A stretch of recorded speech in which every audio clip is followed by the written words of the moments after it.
Parliament సభ్యులు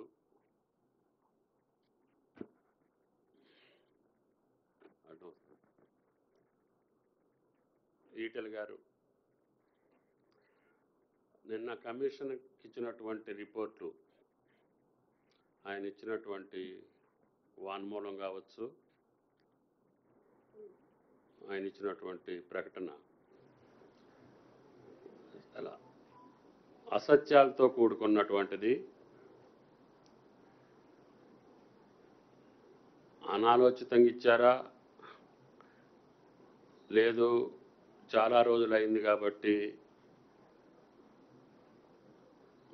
వేరే రకంగా ఇవ్వాల్సిన పరిస్థితులకు ఆయనకి ఏమైనా దాపురించినాయా,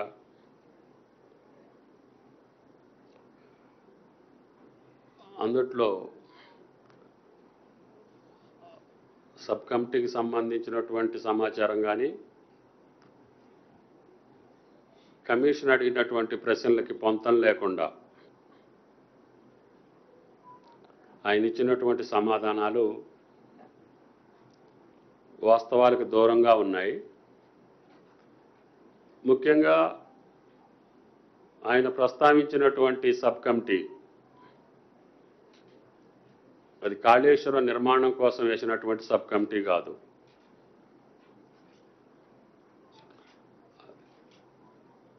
అది మేడిగడ్డ శాంక్షన్స్ ఇచ్చిన తర్వాత 15 రోజులకి ఈ రాష్ట్రంలో ఉన్నటువంటి ఆన్గోయింగ్ ప్రాజెక్టుకి సంబంధించి అది దేవాదుల, కాంతాలపల్లి, ఫ్లడ్ఫో కెనాల్, ప్రాణహిత ఈ ప్రాజెక్టుల పనులు కొనసాగించాలి అంటే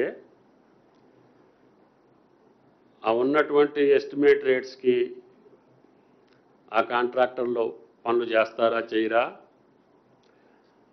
చేస్తానంటే ఏం చేయాలి, ఒకవేళ చెయ్యను అనంటే ప్రభుత్వం ఏ నిర్ణయం చేయాలి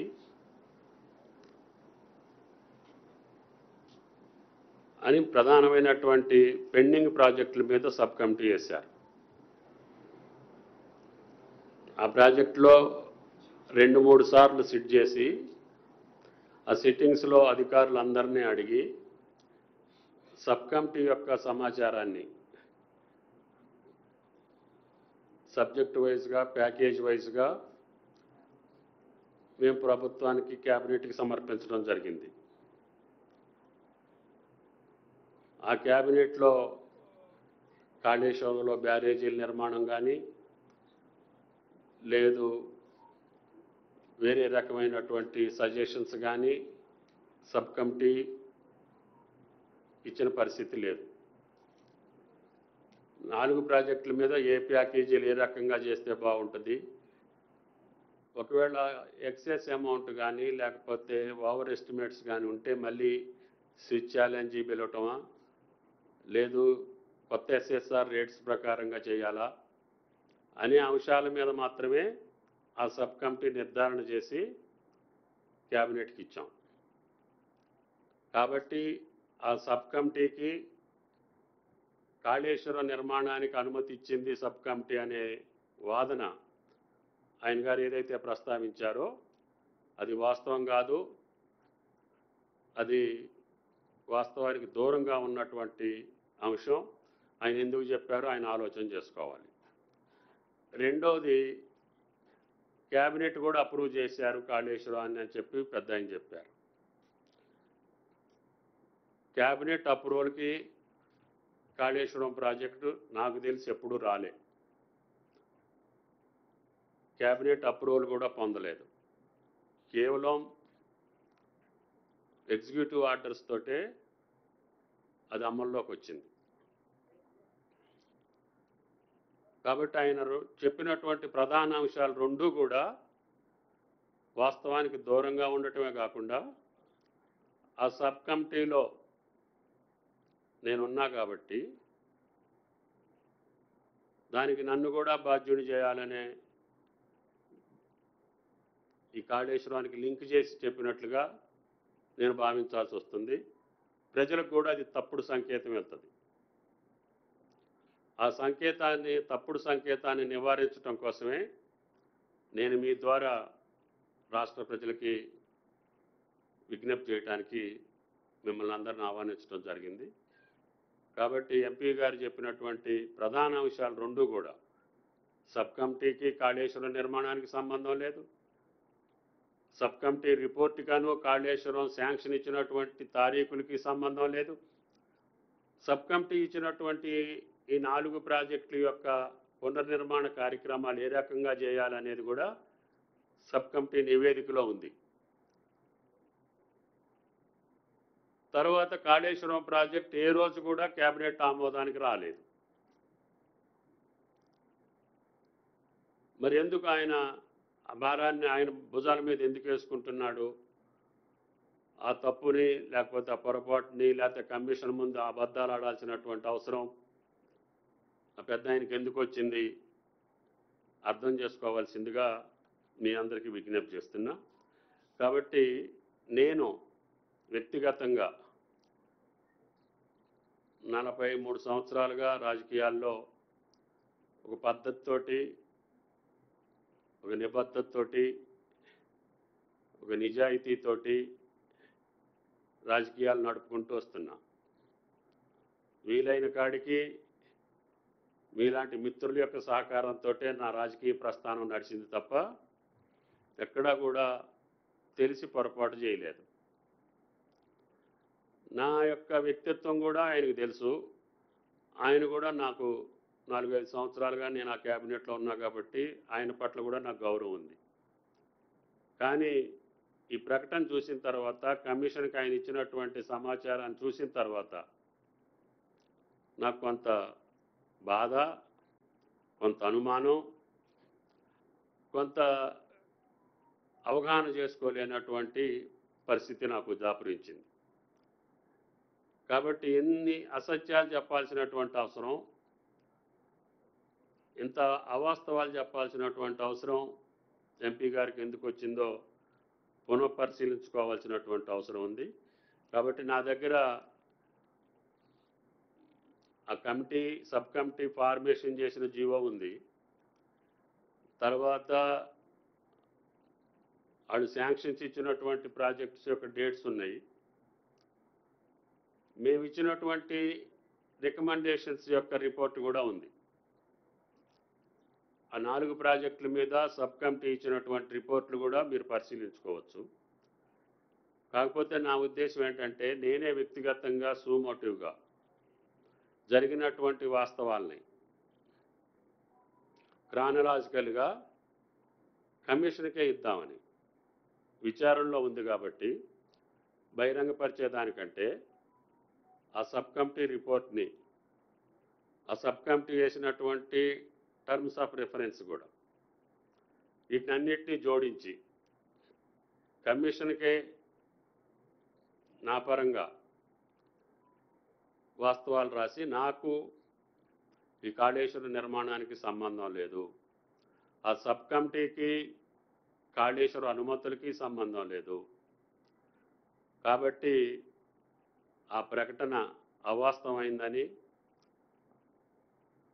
ఎంపీ గారు ఇచ్చినటువంటి వాంగ్మూలం వాస్తవం కాదని, నన్ను అనవసరంగా ఆ కమిషన్ వివాదంలోకి లాగాలనేటటువంటి దురాలోచన కూడా మంచిది కాదని, ఒకవేళ ఆయనకు అటువంటి పరిస్థితి ఎందుకు వచ్చిందో ఆయన ఆలోచన చేసుకోవాలి. బయట అనేక మంది అనేక రకాలుగా చెప్పినా ఆయన వ్యక్తిత్వం తెలిసిన వ్యక్తిగా నేను అంత మాటలు చెప్పలేను. కానీ ఈ యొక్క వాంగ్మూలం మట్టుకి చాలా బాధాకరం. సబ్ కమిటీ రెఫరెన్స్ వేరు, దాని యొక్క రికమెండేషన్స్ వేరు. కాళేశ్వరం శాంక్షన్స్ ఎప్పుడు కూడా క్యాబినెట్కి రాలేదు, క్యాబినెట్ అప్రూవ్ చేయలేదు. మేము ఇచ్చినటువంటి మిగతా ప్రాజెక్టులో ఇచ్చినటువంటి సజెషన్స్కే క్యాబినెట్కి వచ్చింది తప్ప కాళేశ్వరం నిర్మాణానికి సంబంధించి మేము రిపోర్ట్ ఇవ్వలేదు సబ్ కమిటీలో. ఆ టర్మ్స్ ఆఫ్ రెఫరెన్స్లో అది కూడా లేదు అసలు వాస్తవంగా. అప్పటి ప్రాణహిత మీద మీ ఆలోచన చెప్పమని చెప్పారు, అప్పుడు దేవాదుల మీద ఈ పనులు పూర్తి చేయాలంటే మీ ఆలోచన చెప్పమని చెప్పారు. అప్పటి ఫ్లడ్ ఫ్లో కెనాల్, అదేవిధంగా కాంతాలపల్లి, ఇప్పుడు తుపాకులగూడెం, సమ్మక్క సారక్క, ఆ ప్రాజెక్టుల మీద మా అభిప్రాయాలు, మిగిలిపోయిన పనులు ఏ రకంగా చేస్తే బాగుంటుందో డిపార్ట్మెంట్ని క్షుణ్ణంగా పరిశీలించిన తర్వాత మేము రికమెండేషన్స్ ఇచ్చాం. ఆ సబ్ కమిటీకేనో దీనికి లంకెపెట్టి దాన్ని తుమ్మల నాగేశ్వరరావు గారు కూడా సంతకం పెట్టారని చెప్పి బీఆర్ఎస్ నాయకులు చెప్పటం హాస్యాస్పదంగా ఉంది. అందుకనే ఆ పార్టీ పెద్దలకు కూడా విజ్ఞప్తి చేస్తున్నాం. రాజకీయాలు వేరు, రాష్ట్ర అభివృద్ధి వేరు. ఆనాడు రాష్ట్ర అభివృద్ధి కోసం ఆ పనులు ఎంత త్వరగా పూర్తి చేస్తే రాష్ట్రానికి లబ్ధి చేకూరుద్దో నాకున్నటువంటి చిన్న పరిజ్ఞానంతో ఆ రోజు ఇరిగేషన్ శాఖలో కూడా నేను అంతకుముందు ప్రభుత్వాలు కొద్ది రోజుల్లో ఉండే అవకాశం ఉంది కాబట్టి నాకు తెలిసిన కాడికి ఈ రాష్ట్ర ప్రజానీకానికి, రైతాంగానికి లాభం జరిగేటటువంటి సూచనలే చేశాం. అటువంటిది మీరు ఈ రకమైనటువంటి క్యాబినెట్కి రాకుండా క్యాబినెట్ అప్రూవ్ చేసింది, అన్నీ కరెక్ట్గానే చేశాము, అందరిది ఉమ్మడి నిర్ణయం అని చెప్పేటటువంటి మాట కరెక్ట్ కాదు అని చెప్పి రాజేంద్ర గారికి, రాష్ట్ర ప్రజలకు కూడా విజ్ఞప్తి చేస్తున్నాం.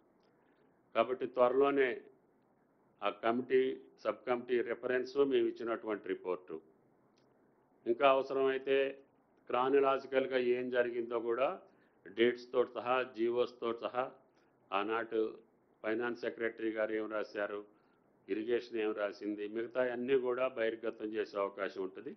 కమిషన్ విచారణ జరుగుతుంది కాబట్టి నాకు సంబంధం లేదు. ఇది కేవలం రాజేంద్ర గారు చెప్పినటువంటి మాటలు సత్యదూరం అని చెప్పదలుచుకోవటానికి, అది క్లారిఫై చేయడానికి మాత్రమే, మీకు వివరణ ఇవ్వటం మాత్రమే ఈరోజు నా బాధ్యతగా భావిస్తున్నా. తర్వాత దీని మీద ఏదైనా అంశం వస్తే క్షుణ్ణంగా జీవోలతో సహా, ఆ యొక్క ఆర్డర్స్తో సహా ఎవరితోటైనా చర్చించడానికి నేను సిద్ధం. కాబట్టి దయచేసి పొంతం లేని ప్రకటనలు ఇచ్చి ఇంకా ప్రజలను మభ్యపెట్టో, ఇంకా రైతాంగానికి నష్టం చేసే కార్యక్రమాలను కొనసాగిస్తున్నాం. కేవలం సంవత్సరంన్నర కాలంలో వచ్చినటువంటి కాంగ్రెస్ పార్టీనో ప్రభుత్వాన్నో ఏదో బురద జల్లటానికే చేస్తున్నారని, ఇవేది కూడా కాంగ్రెస్ ప్రభుత్వంలో జరిగింది కాదు. శాంక్షన్స్ మీరే ఇచ్చారు, అప్పటికి క్యాబినెట్ అప్రూవల్ లేదు, రివైజ్డ్ మీరే చేశారు, ఎస్టిమేట్స్ మీరే చేశారు, పనులు మీరే చేశారు. ఆ పథకం కూడా నిరుపయోగం అని చెప్పి ఎన్డీఎస్ఏ ఆ ప్రభుత్వ కాలంలోనే చెప్పింది. లాస్ట్ 5 years టర్మ్లో కూడా నేను లేను. ఇవన్నీ జరిగినటువంటి నిత్య సత్యాలను కూడా ఇంకా ప్రజలను మభ్యపెట్టాలని చూస్తే ఎవరికైనా సాధ్యం కాదు.